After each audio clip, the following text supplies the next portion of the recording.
तेरी तानाशाही ईवीएम हटाओ, ईवीएम हटाओ, ईवीएम हटाओ, मोदी तेरी तानाशाही। मित्र पार्टी ईवीएम का हम लोग बहिष्कार कर रहे हैं। इसलिए ईवीएम का बहिष्कार करना जरूरी है कि ईवीएम 100% घोटाला होता है, इसमें कहीं कोई शक नहीं है।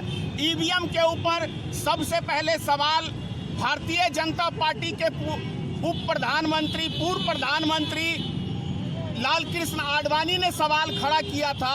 उसके बाद वर्तमान में जो प्रधानमंत्री हैं श्री नरेंद्र मोदी, इन्होंने भी कहा था कि दुनिया के पढ़े लिखे मुल्क भी ईवीएम पे चुनाव नहीं कराते हैं, बैलेट पेपर पे चुनाव कराते हैं। अमेरिका जैसा देश भी बैलेट पेपर पे चुनाव कराता है।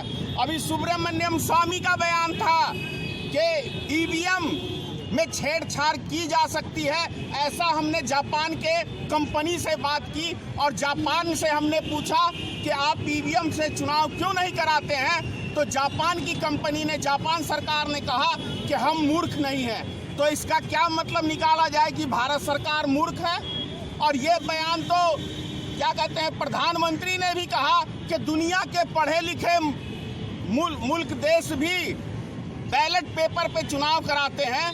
तो बैलेट पेपर पे भारतीय जनता पार्टी की सरकार चुनाव कराने को क्यों तैयार नहीं है? अब जब देश के प्रधानमंत्री ने कहा कि हम बैलेट पेपर पे चुनाव होना चाहिए, तो अब क्या दिक्कत है? क्योंकि अब ईवीएम की सेटिंग जो है वो भारतीय जनता पार्टी को फायदा पहुंचा रही है।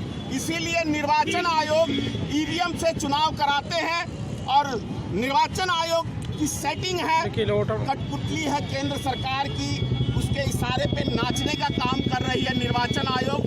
इसीलिए हम लोग ईवीएम का बहिष्कार कर रहे हैं। दूसरी बात, आपको वोटिंग के दरमियान भी खराब हो जाता है, काउंटिंग के दरमियान भी खराब हो जाता है और क्या कहते हैं, उसकी सेटिंग हो जाती है।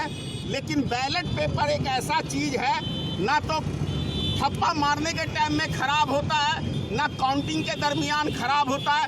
100% बैलेट पेपर विश्वसनीय है।